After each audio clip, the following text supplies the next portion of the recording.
Thank y'all for joining us this afternoon on this beautiful Monday. We do this every Monday. And this is our top 10 podcast. We make a new top 10 every Monday. And this Monday, we have an episode of Top 10 Robert Barons. And I'm your host, Will McCord, as always, and the co-host, Jason Wilkerson. And we have a special guest on our podcast this evening. Jacob Burton. And today, we're going to be talking about the recent Instagram beef between these Robert Barons. There's been a lot going on over social media, and we're going to let Jason lead the way. Yeah. So I'll get started here. We have James Fisk. Someone called a weatherman because we making it rain. That's a bar. That's a big one. That's a hot drop. Yeah, starting off strong here. I wonder where he got that idea from. Anyways, he was known as unethical business practices on Wall Street in the 1860s caused a financial panic in the gold market called Black Friday. Known for a Wall Street speculator and schemer. We're all familiar with Black Friday. We are all familiar with that. I believe we are. Yeah. So, are y'all ready to go to the next, or we have something we want to comment on there? Anything that I say about James Fisk? No, I think it's all good. He was the weakest of the 10. So Yeah. That's why we placed him at 10. Yeah, just move on. Watch the wrong area. The night. Nope. Left. All right, this brings us to number 9 of the day. We have Daniel Drew. He was an American businessman, a financer who made a name for himself in the stock market and the railroad business in the 19th century. Significance: Drew was heavily involved in financial manipulations of the Erie Railroad, particularly during the Erie War. Yeah.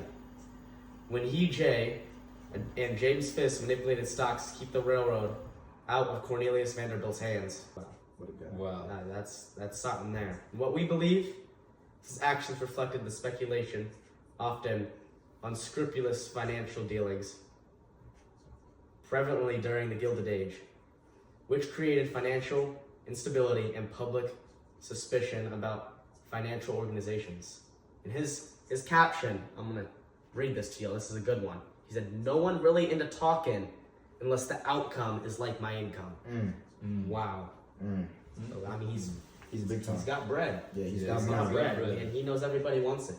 Okay. Yeah. Put his money where his mouth is. Oh, I mean, he's doing it right here. Yeah, he's doing it in front of everybody, in front of the world. Yeah. He wants involved, and that's why we put him at number 9. Okay, so we'll go next. Number 8, Jay Cook. He was a pioneering American financier, best known for helping fund the Union during the Civil War by selling war bonds to the public. He's often credited with creating the first modern bond sales campaign in the U.S. Anything you guys say about that? He played a crucial role in financing in the Civil War, using He's got persuasive advertising and outreach to make bond investment accessible to ordinary citizens. So kind of would have died a little bit, you know what I mean? Yeah. He's got money. For the people. Yeah, and his caption says, "So deep in my bag, I found a fry." A fry. A fry. We know how that We is. know what we're talking about Yeah. when you got a big bag and you're reaching down in there and you pull out a McDonald's fry. Right. We believe he was well-intentioned, but ultimately a flawed businessman. You know, his innovations in public finance were impactful, but his unchecked ambitions contributed to one of the first major finance crises in the U.S. history. Oh, Okay.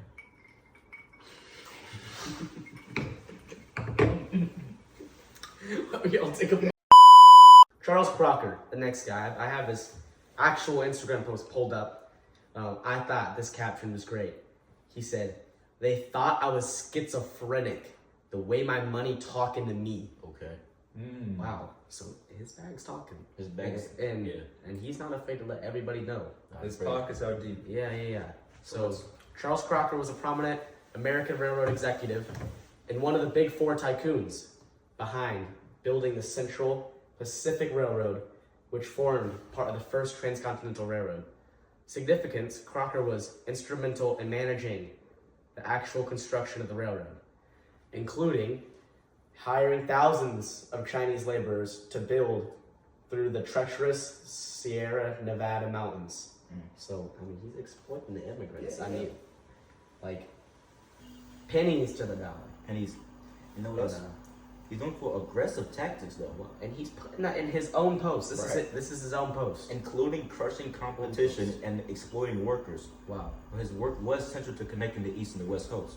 So Quite I think important. So what do you he was a determined industrialist whose drive helped unite a nation, but his legacy is marred by exploitative labor practices and monopolistic ambition. I mean, Couldn't say better myself. and honestly, he said it right to us. Yeah. He said it right Something to us. else here. That's He this is doesn't his even post. care. Yeah. This is,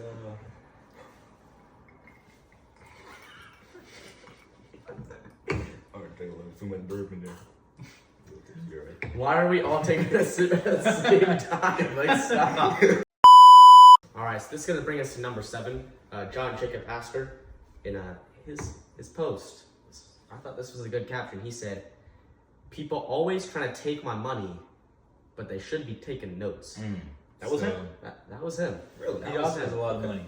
Yeah, I mean, they all got money, and they're flexing into each other. Yeah. They're having a little like, I'm not gonna say it, but like a little white girl like stop fight out here. Anyway, yeah, something you never know. Maybe have German American. The first multi-millionaire in the United States. That's big time. Built his fortune in the fur trade, later turned to New York City real estate, establishing one of the wealthiest dynasties in American history. Astor founded the American Fur Company, which dominated the U.S. fur trade in the early 1800s. That's significant. That's a big deal. That's a big time. So, what do y'all believe about it? What do y'all think? Well, I also know that he used the profits to acquire massive swaths of land in Manhattan, laying the foundation for lasting generational wealth. So, he's also often viewed as America's first capitalist tycoon. So he built it on his own. Yeah, Is that what I'm hearing?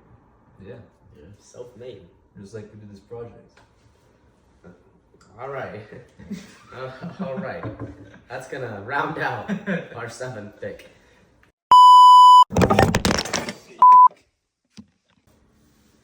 Had to donate my money so people don't think I'm just a nail in the wall.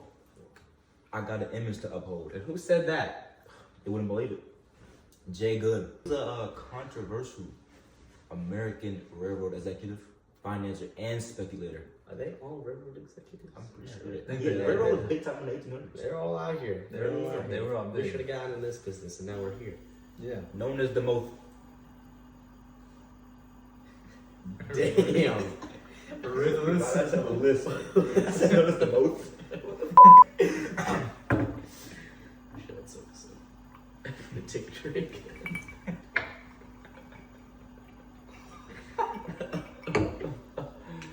Oh, we look stupid. And we're back after a little commercial break. So next, what is number 6? 6, yeah. Okay, so I had to donate my money so people don't think I'm just a nail in the wall. I got an image to uphold. Who is Jake Gold? Jay Gold, good. Jay, Wow. Jay Gold. something like Yeah. that. Wow, yeah. So, you know, he's saying it to her face. Yeah. A lot of these robber barons on this list did this. They donated a lot of money. Seem like good people. Seemed like a piece. Seem like good people, but really they're just exploiting their workers. Yeah. big And time. they're donating money just to uphold their image. Something I wanted to add here. Known as one of the most ruthless robber barons in the Gilded Age. Wow. Gold used underhanded tactics to dominate railroads and manipulate markets. Railroad guys. Yeah. More railroad. Big Fun time. fact, he was also a key figure in the Black Friday gold scandal of 1869, alongside another guy we said, Yeah. James Fisk. Think about him though.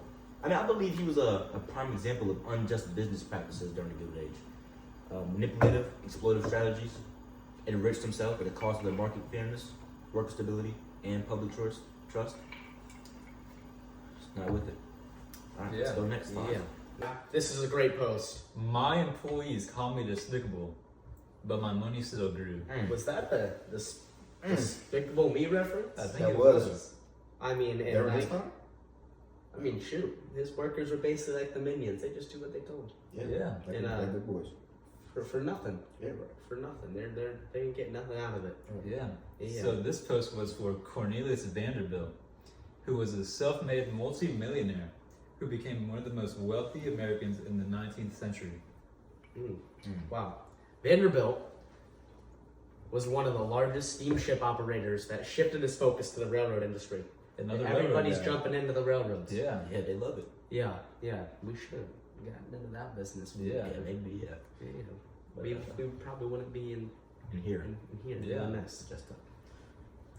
He was famously involved in the Erie Railroad War of 1868. They're all involved in this war. Yeah. Maybe Yeah. this is why there's so much bickering and beef going on. That's why. You know, they've had a history Together. That's Yeah. history together. And he also battled Wall Street traders James Fisk and Jay Gould. that's why the beef is going on. Did we just connect those guys in the last post? I think we Yeah. did. And he's jumping in the action already. They always asking if I'm Irish, the way my money be Dublin. He was a Scottish American industrialist and philanthropist. He also founded the Carnegie Steel Company, which he sold to J.P. Morgan, who we'll get onto later, in 1901, making it the largest steel company in the world at the time. Keep in mind, this was 1901. 480 That's a million. lot of money. That's a lot. How I mean, much? that's- How much do you think that's worth nowadays? I mean, Trillions. I don't bet trillions. Making dollars. anyways. So, personally, I believe he was a complex figure, a visionary industrialist who contributed significantly to America's growth. His business practices was often ruthless. He was a philanthropist. His philanthropic efforts have left a lasting legacy. Yep. Yeah. I mean, giving away over $350 million. Yeah. Don't quote me on that, but I think that's true. To fund libraries, education, and scientific research. Yeah. Yeah. I mean, not too shabby. He's doing all right work, but there's some shady stuff going on there. Yeah. So, this brings us to the number 2 guy, J.P. Morgan, and let's go ahead and tell about him. I'll try to find his post real quick. Yeah. Okay, so first of all, to start off, he was a dominant American financier and investment banker who played a pivotal role in shaping the U.S. economy during the Gilded Age. And the Progressive Era, he founded J.P. Morgan Co., which became one of the most powerful banking institutions in the world. Really? Yeah. Well, also in the post, he was instrumental in reorganizing and consolidating several major industries, including railroads, steel, and electricity. He also financed the creation of U.S. Steel, the world's first billion-dollar corporation, and helped form General Electric. So I just pulled his post up, and Really? his caption says, "I have a gambling addiction, and I'm always betting on myself." Oh, Okay, the confident guy. He Confidence. believes in himself. high self-esteem. Really? That's what it's all about. Yeah. I mean, he was taking over on other industries. Yeah. Yeah. What did he use? What is it called? Vertical Integration? Vertical integration. Is Yeah. that, is that what that's called? Owned every part? Yeah. Yeah. Yeah, the whole steps, all the steps. You know where I learned that from? Mr. Baker. Wow. Yeah. Wow. You know Mr. Baker. You know Mr. Baker? You and him go back. Really? Back in the golfing. day. Golf. That's what it was. Yeah. He's my guy. Yeah. Let's go next. So this is gonna take us to number 1. Wow, this was an amazing post. John D. Rockefeller. He says on his post, I remember this off of my head. Off the dome? Yeah. So what is it? Tell What me does about it say? They call me Dora, Okay. the way my bag be talking. These guys are referencing kid shows. Despicable Me, Dora the Explorer. You know, her Yeah. bag was talking. Her bag was definitely But talking. his is talking in a different way. Yeah. In a different way. His money is up. Right. Tell me about it. Tell me. So he was an American industrialist and a philanthropist who owned Standard Oil. I believe that was horizontal integration Yeah, with this it guy. was, yeah. Spot on. Yeah, he was just buying all of them. Right. You know, that little shop down the street, no, that's Standard Oil now. Yeah. Yeah, and that's basically what he did. He dominated the oil industry. Dominated. Yeah. He controlled about 90% of the U.S. like refineries, pipelines at its peaks, at the peak of his business. His business practices led to antitrust laws in the United States. It did. Yeah, And in 1911, the U.S. Supreme Court found Standard Oil in violation of the antitrust laws and ordered it to be broken up. He got a little too powerful. Okay. They didn't like that. He did. So, I mean, that little bit of going away from the laissez-faire approach to this business. Right. Yeah. You know, Yeah. they're cracking down on these guys. So what do you think he's at number one? He's number one for. Well, we know that he was a pivotal figure in the American industry, whose business led to significant economic. Okay, we're gonna have to cut and read. Yeah. So, Keep going, so you keep start reading. with why do you think he's However- at number one. No, start with that. Why do you Okay. think he's at number one, and then you're gonna So, learn to read. So why do y'all believe he's at number one? Well, I believe that he was a pivotal figure in the American industry, whose business acumen led to significant economic growth. However, his monopolistic practices also highlight the need for regulatory frameworks Okay. to ensure fair competition. And honestly, it's not a lot of fair competition going on At this all. time. Not really. I mean, they're just doing whatever they want to get I mean, money in it- their own pocket. Get that money. I mean, his caption really says monopoly. So, Wow. He admitted it He knows it. He knows I it. don't He think doesn't monopolies are allowed anymore. at all. I don't think that's allowed. Not one bit. But they don't care. yeah. The money's in their pocket. They're donating a little bit of money. See, people think they're nice guys. Yeah. Not nice guys. So that's gonna wrap up our top 10 robber barons. Let us know how you feel about this episode. Yeah. And we'll see y'all next Monday. All right. Signing off.